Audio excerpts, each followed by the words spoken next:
Once again, sa araw na to na tayo tinipon ng Panginoon even through the Facebook page for us to learn together the word of the Lord. And as he said in his word that it's always good to gather together. Amen. To listen and to learn the word of the Lord. So tonight, we are thankful because he gathered us to listen to his word. And before we go to the word of the Lord, let's pray. Father God in heaven, we thank you, Lord. We bless you. We magnify you. We thank you for this time, Father, that you have gathered each one of us. We thank you, Lord, for your words that you have prepared for us to learn together, oh God. We thank you. Even me, your servant, Father, I pray that you just continue to cover me. Just continue to hide me behind your cross, that only you will speak to each and every one of us tonight, Father. Thank you, Lord.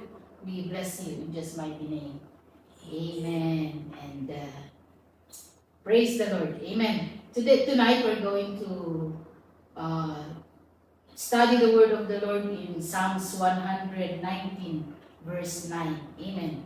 At akin po ang pinagmagatan ng ating pag-aaral ngayong gabi ng living in purity.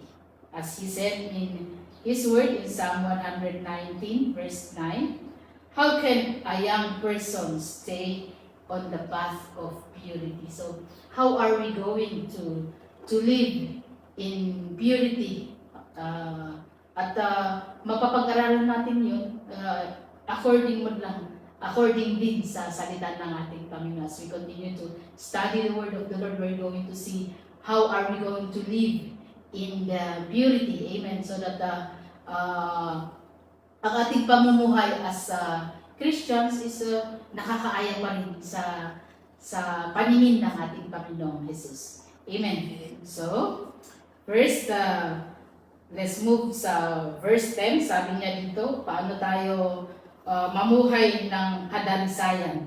Amen. By living according to His word. So, to be able to live in purity pala is for us also to live in accordance sa salita ng Panginoon. Wala po tayong ibang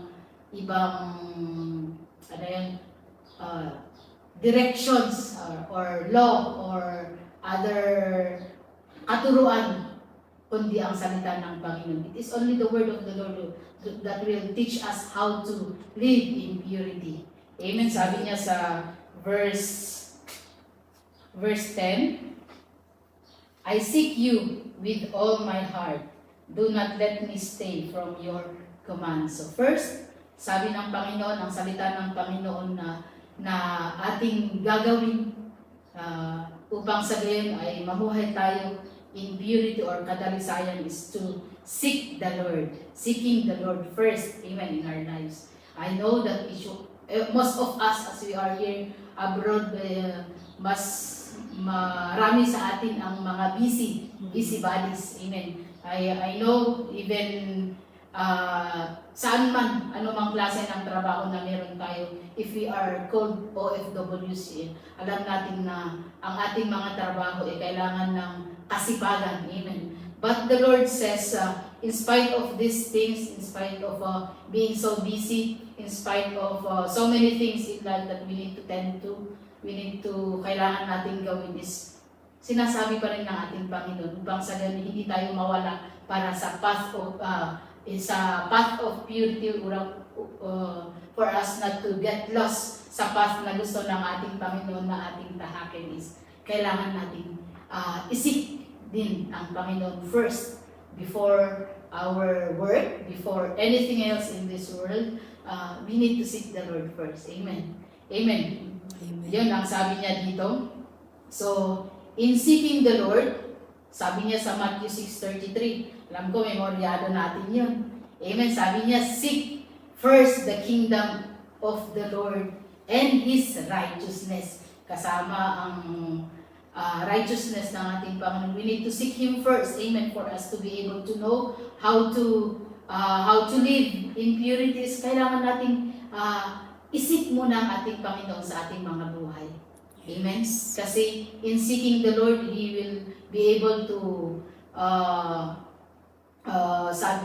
sabi niya kasi sa Matthew 6:33 is, seek the Lord and His righteousness, and all these things will be added unto you. Ang mga iniisip natin na gagawin natin later, muna dapat is kung pangunahin natin ang paninilbihan sa Panginoon, ipanguna natin ang paghahanap sa kagustuhan ng Panginoon sa ating mga buhay. If we seek Him first, lahat ng mga iniisip natin, isip muna natin, ibibigay ng ating Panginoon. See how good our God is. Because even though we say, oh, I need this, I need to do this, I need to finish this, because it's part of our work. Yes, yeah, we need to do a lot of things, but if bago natin gawin pala ang mga yun, is we seek the Lord first, He will bless us. Amen. Ang iniisip natin mapupunta sa atin na isinisip natin is bibigay ng ating Panginoon. Amen. If we seek Him first. That's His word. And if we have that faith to claim the promise of the Lord, is I believe that He will indeed do to each and every one of us. Amen. Pangalawa, in seeking the Lord as well, we need to hide. Kasi sabi niya dito sa susunod na verse, I have hidden your word in my heart that I might not sin against you. Kailangan din pala natin na i-hide ang salita ng Panginoon. Amen. Kasali ang pag-hide ng salita ng ating Panginoon sa ating mga puso. Amen. Kasi sabi niya dito and in hiding the word of the Lord in our heart, let it go to our heart, let it stay in our heart, hindi yung papakinggan natin dito at lalabas sa kabila. Amen. Kasi sabi niya doon sa Isaiah 6:9 to 10. Isaiah 6:9 to 10, sabi niya dito sa kanyang salita, he said that, go and tell these people, be ever hearing but never understanding, be ever seeing but never perceiving. Make the heart of these people calloused, make their ears dull, and close their eyes. Otherwise, they might see with their eyes, hear with their ears, understand with their hearts, and turn and be healed. Amen. Hallelujah. Ang salita ng Panginoon pala, kaya niya sinasabi na kailangan natin i-hide ang salita ng Panginoon sa ating mga puso. Because sometimes, actually not sometimes, many times, mayroon sa atin na pinapakinggan natin totoo, sinasabi ng salita ng Panginoon na pinapakinggan natin, pero hindi natin, parang wala tayong napakinggan. Amen. Nakikita natin ang gusto ng Panginoon na tahakin ng bawat isa, but wala lang pag walang bahala natin, as if we have not seen anything. Amen. And the Lord, itong time na to is sinend ng ating Panginoon si Prophet Isaiah to warn the people. Amen. Because kung ganun pala ang isang Kristiyano is nagiging kalus, nagiging matigas ang kanyang puso. Amen. At ayaw ng Panginoon yun. Ayaw ng Panginoon na maging matigas ang puso ng kanyang mga anak. Gusto niya, ang puso ng mga anak niya is soft. Amen. So that whenever we receive the word of the Lord, easily na maitatanim ang salita ng Panginoon. Likewise with the land. Amen. When the farmers will plant, they need to plow and water first the soil to soften the soil. Amen. Para whenever they put in the seed will easily grow. May madaling mag-grow ang seed na yan pag soft ang lupa na pagtatanim. Same sa ating mga puso. We need to allow the Lord to soften our hearts. Amen. So that whenever we receive His word, madaling pumasok sa ating mga puso. Amen. Hallelujah. At yun ang seeking the Lord. In seeking the Lord pala, we need to hide as well His word in our heart. Let us not allow the devil make our hearts harden our heart. Amen. But allow the Lord to soften us. Amen. Soften us so that whenever He will speak to us, we will easily catch, and then the word of the Lord will grow in our lives. Amen. Kasi nasa sa atin yun. Amen. It's our pagbinigay ng ating Panginoon ng Kanyang salita, nasa atin din ang choices. Amen. If we allow the word of the Lord to enter our hearts or resist. Amen. So it is, and as the Lord promised us that He will give us everything that we are desiring if we seek Him first, is allow the Lord to move in our hearts. Amen. So next is we move on sa Psalms 119 verse 12. Yeah. Praise be to you, Lord. Teach me your decrees. So, ang susunod, upang sa gayon ay tayo ay mamuhay ng kadalisayan, is we need to praise the Lord.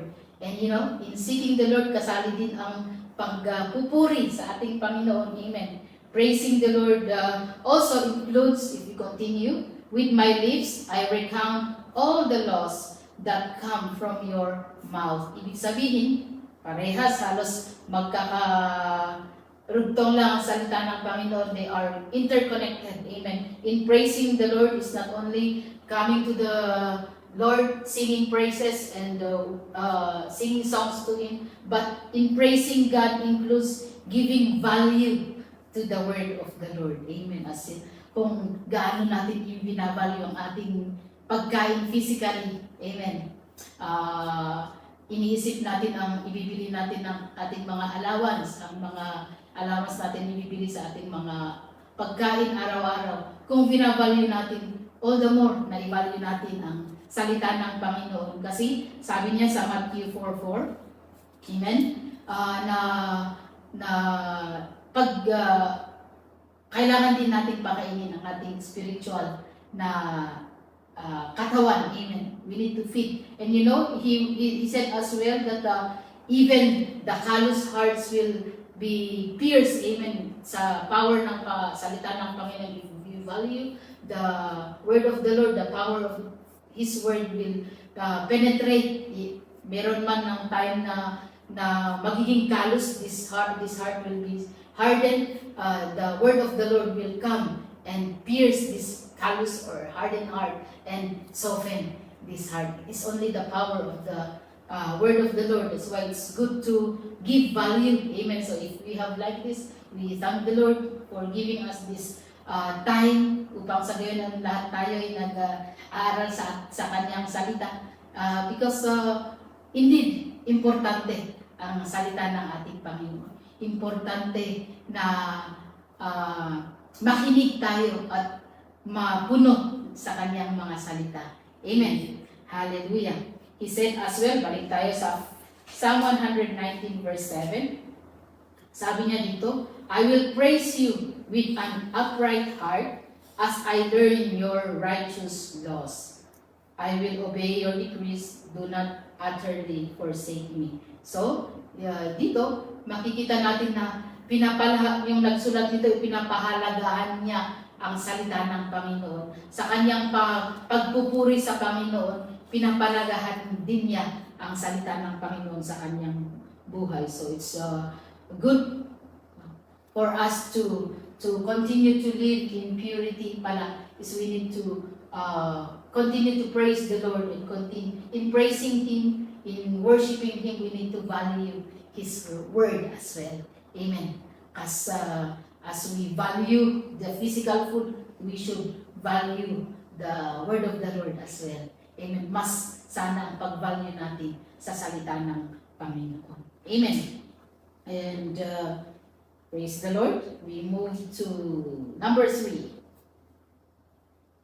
Sabi niya dito, I rejoice in following your status as one rejoices in great riches. Amen. Kung mapipicture natin si rich man, si rich full man, Amen? Kasi sobra-sobra ang kanyang naani, sobra-sobra ang kanyang na-harvest, is kulang yung, hindi na enough yung paglalagyan na ng mga harvest niya. So, sinira niya yun, gumawa siya ng mas malaking stock room niya. Amen, para paglagyan niya ng kanyang mga ani. And makikita natin sa kanya na masayang-masaya siya. Sabi niya, sobra-sobra ang kanyang na-harvest. So, all he need to do is drink and be merry. Magsaya siya, magpakasaya siya. But ang sabi ng Panginoon, anong sabi ng Panginoon? Upang pala, hindi yun ang kagustuhan ng Panginoon. Kaya nga fool yun, that's a foolish thing to just rejoice sa blessing ng Panginoon, sobra-sobra ang blessing ng Panginoon, na ipunta mo lahat ng blessing ng Panginoon sa iyong sarili. Amen. Ayaw ng Panginoon yun. Ang sabi niya, I rejoice in following your statutes. Instead, kung sana ang ginawa ng ang rich man na yun is he asked the Lord what to do with that extreme riches na na-receive niya sa Panginoon, is hindi siya sana matatawag na fool. Amen. Ang gusto ng Panginoon na we need to rejoice sa pag-o-obey natin sa salita ng Panginoon, is dapat nagagalak tayo sa pag-obey ng Panginoon. So, ang pangatlo is we need to obey the Lord joyfully. Amen. Because many times, yes. Because many times, the Lord will ask us to do something. Sabi ng Panginoon na magpatawad ka kung may or nasaktan ka at kinikintin mo ang hatred sa puso mo. Kung sabi ng Panginoon na remove that hatred in your heart, dapat we obey the Lord in that command ng ating Panginoon. We obey the Lord joyfully. Amen. Hindi pa yung ayaw pa tayo na, ayoko nga. Siya ang nagkasala sa akin, bakit ko siya papatawarin? No, that's not what the Lord wants us. He said that we should obey Him just like person rejoices in great riches. Nakita natin ang katuwahan, ang tuwa ng rich man, amen. Pero hindi niya ginawa ang kagustuhan ng Panginoon. And kung ganun kasaya ang isang rich sa much blessing, so much blessing, extreme blessings ng Panginoon sa kanya, ganun daw dapat tayong masaya sa pag-obey sa salita ng Panginoon. Amen. Kasi sabi niya, indeed, obedience sa pagiging Kristiyano, kasali ang obedience. Kasi hindi pwedeng maniwala lang tayo. Sabi ng kanyang salita ng faith without action is dead. Amen. So, we need to really obey. And in obeying the Lord, upang sa gayon ay mamuhay tayo in purity, is kailangan din pala na may galak. Amen. Galak na dapat natutuwa tayong mag-obey sa salita ng Panginoon. And included yun sa command. Kung anong sinabi ng pastor natin na, ay punta ka dito sa outreach, punta ka doon.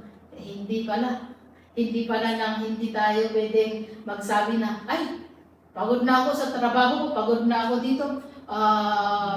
Sa dami ng outreach natin, hindi ko na kaya. Hindi pala tayo pwedeng umangat yung hihindi sa salita, sa command, even sa command ng mga pastors. Kasi the Lord is using our leaders, our pastors, to give the command. Amen. Kasi hindi naman kung sasabihin ng Panginoon, ngayon din, na sisasama harapan kayo ng Panginoon, sasabihin na punta ka doon sa outreach na doon, kailangan mo magbiyahe ng 7 hours papunta at pabalik. 7 hours papunta, 7 hours pabalik. kailangan mong pumunta ngayon kasi may i-outreach tayo doon. If that's, kung sasabihin ng Panginoon, harap-harapan sa'yo, di, anong magiging reaction natin if the Lord mismo ang magsabi sa atin. But the Lord is using our leaders, our pastors, to give the commands, amen, as well. So, kasali yun sa ating pamumuhay for us to be able to live in purity is we need to listen to the commands of the Lord through our pastors. Amen. Kasali din po yun. Amen. And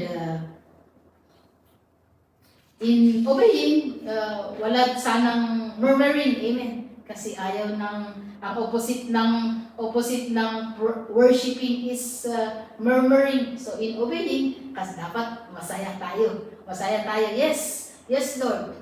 Let's go to this outreach joyfully. Amen. Let's not allow ourselves na hindi ma-receive yung blessing. Kasi if we do it joyfully, sabi ng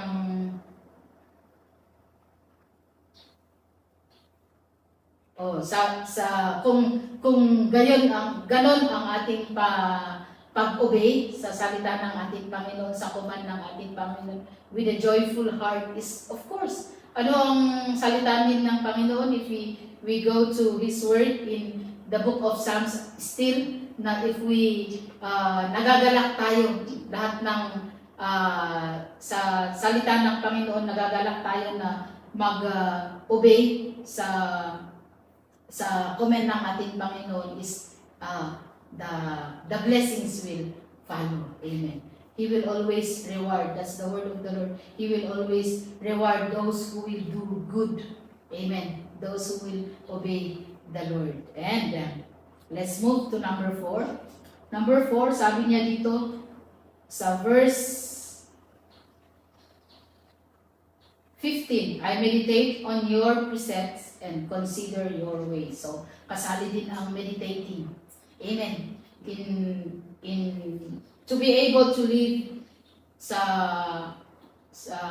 to be able to live in purity, kaya kasali din ang pag-meditate sa salita ng Panginoon. So makikita natin dito na it is the word of the Lord who will teach us. It is the word of the Lord who will guide us kung paano tayo mamuhay ng kadalisayan. Amen. In purity. Wala tayong ibang kuhanan ng any idea kung paano tayo mamuhay in purity, but only the word of the Lord. Sabi niya dito, I meditate on your precepts and consider your words. So, in meditating the word, ano ang meditation? It is sa salita ng Panginoon, dahil kinakain din natin ang salita ng Panginoon. Amen. So, we need to muyahin din. We need to muyahin. We need to ponder the word of the Lord. In meditating pala, kailangan din nating muyahin. Amen. Muyahin ang salita ng Panginoon upang sa ganun pag pumasok na sa ating mga puso is it is there na mag-grow doon. And if we picture the food, if we take in the food, we need to chew and then pupunta sa ating mga tiyan. And there the tiyan will work it out. Same pala sa salita ng Panginoon. Pag pumasok ang salita ng Panginoon sa atin, we must muyain natin, we ponder it.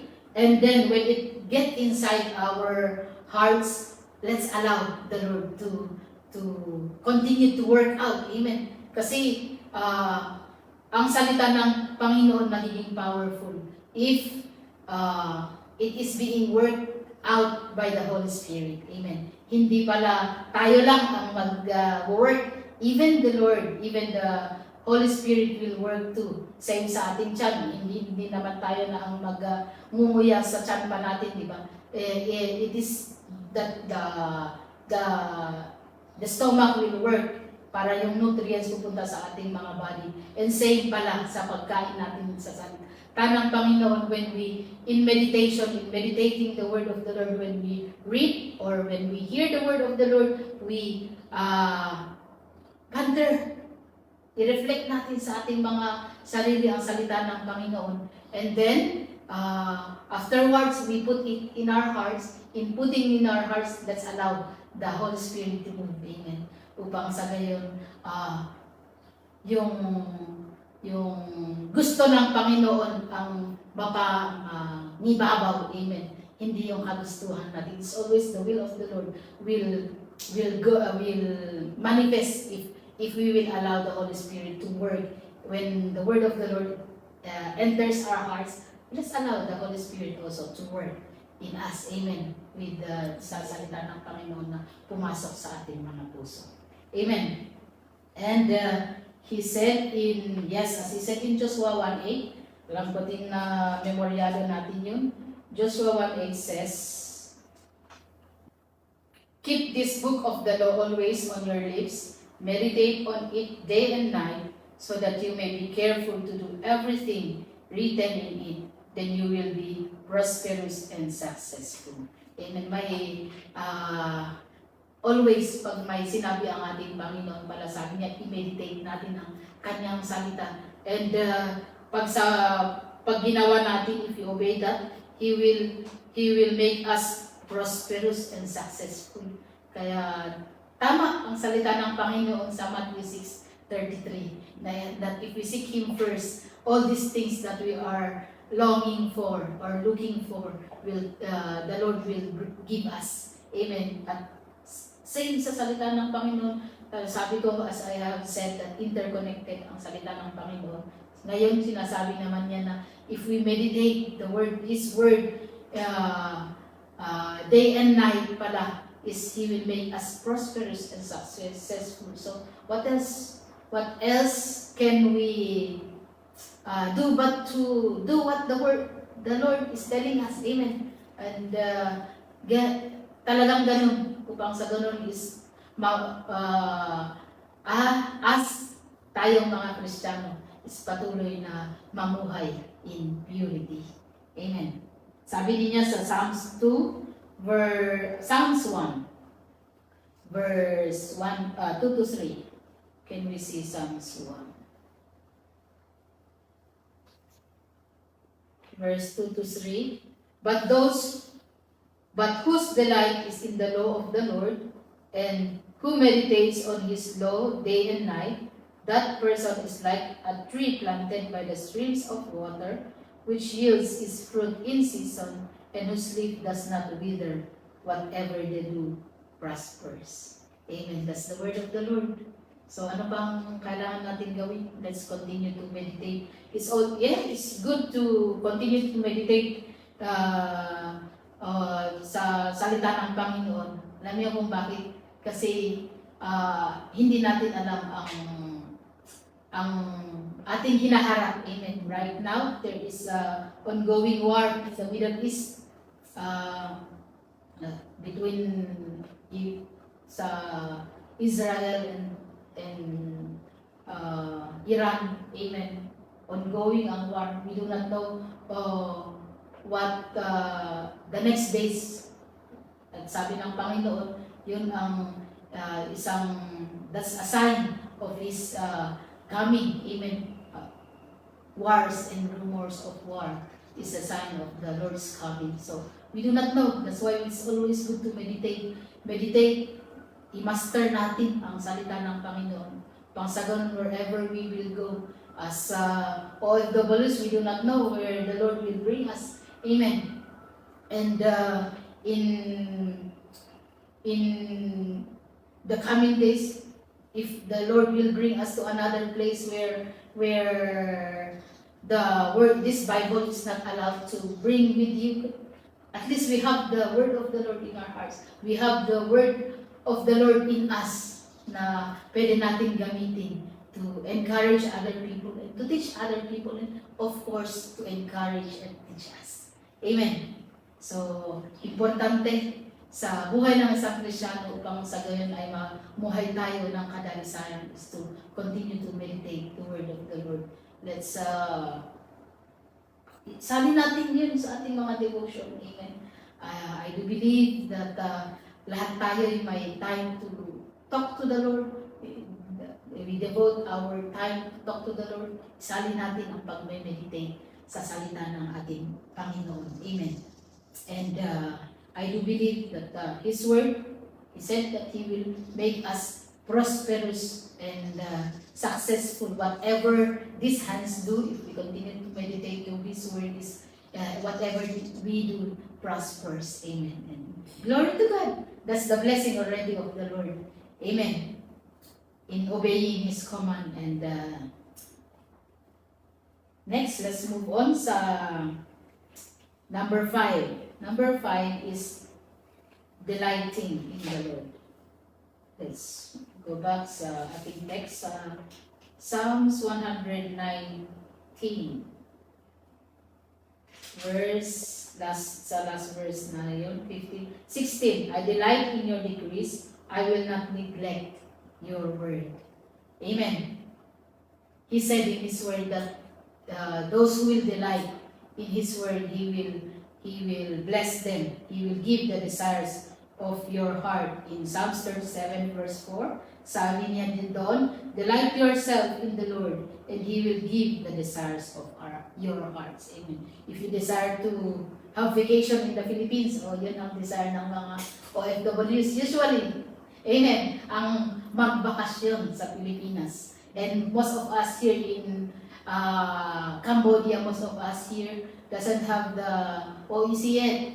So it's hard for us to go home to the Philippines and come back to work again. So yun ang isang dinidesire ng bawat isa sa amin dito. Yung mga kapatiran dito sa Cambodia, because most of us wala po kaming OEC. That's what we are praying to the Lord, na mabigyan kami ng mga OEC for us, that if time comes na gusto din nating magbakasyon, amen, especially during sa mga anniversaries natin sa Pinas, amen, sa convention natin sa Pinas. It's always good to join. In my Christian life is only once lang ako yata nag-join. Yeah, once. Twice lang akong nag-join sa Pinas. Most of the time, hindi tayo nakakawi. But let's continue to desire. Amen. And let's continue to delight ourselves sa mata ng ating Panginoon, because if that is our desire, I do believe that He will grant the desires of each one's heart if we continue to delight ourselves. So, how are we going to delight ourselves in the Lord? So, of course, kailangan din natin na anong tawag doon, yung makita ng Panginoon na ang kanyang anak anong ginagawa ng kanyang anak is to seek Him first. Amen. To seek the will of the Lord in his life. Amen. We need to allow the word of the Lord to be hidden in our hearts, because we do not know what will happen tomorrow. We do not know, only the Lord knows. So it's good to always hide the word of the Lord in our hearts, for us to have something na tool natin, gagamitin natin to encourage us or to encourage other people. Amen. And let's continue to praise Him, to worship Him, and in praising and worshiping Him, let's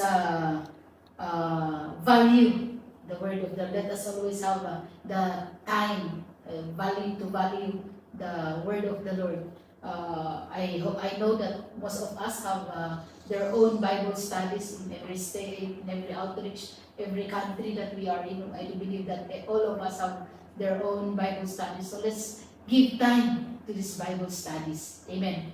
And let's obey the Lord joyfully. Amen. Maganda palang pag nag-obey tayo sa salita ng Panginoon, nag-yes Lord tayo, yes Lord, is masaya tayo na nag-obey.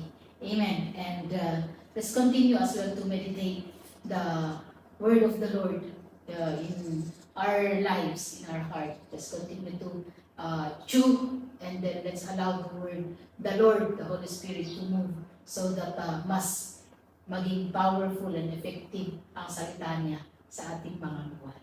Amen. And that is delighting in the Lord. And that is how are we going to live in purity, for us to be able to continue to live in purity as Christians. Amen. As Christians, yes, we call ourselves Christians, and we face a lot of troubles, a lot of trials in our lives. Every day, every minute. Hindi natin maiiwasan. Talagang gagawa ng ang demonyo ng that's something to extract us. But we thank the Lord because He had given us the tool tonight. Amen. Ibang sa gayon is patuloy tayong mamuhay sa kagustuhan ng Panginoon. Ito ang salita ng Kanyang salita. And I hope and pray that each one of us is encouraged and blessed sa salita ng Panginoon na ating napag-aralan this evening. Ito lang po ang aking mag-share. Let's pray. Father God in heaven, we thank you. We thank you for your words. We pray that you just continue to inculcate your words in our hearts, that we will be able to use your words, Father God, in our daily lives. Thank you, Lord, for teaching us to live in purity, Father God, as your children. Maraming salamat sa iyong guidance, sa iyong pagtuturo, upang sa gayon kami ay nakakaaya sa iyong mga paningin, Father. Thank you, Lord. We bless and magnify you in Jesus' mighty name. Amen. Magandang gabi po sa ating lahat.